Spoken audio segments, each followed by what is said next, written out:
One of the most prominent signs of autism in children is the avoidance of eye contact. Autism Speaks wanted people to truly experience how this must feel for parents.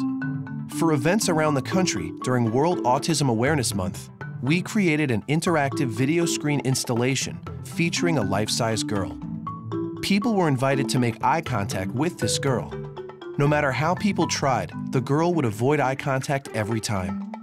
Using state-of-the-art Kinect technology, the motion sensor was able to track the person's head and body movements, causing the girl to look away. Avoiding eye contact could be a sign of autism. Learn the signs at autismspeaks.org. Also, a QR code instantly linked you to the website.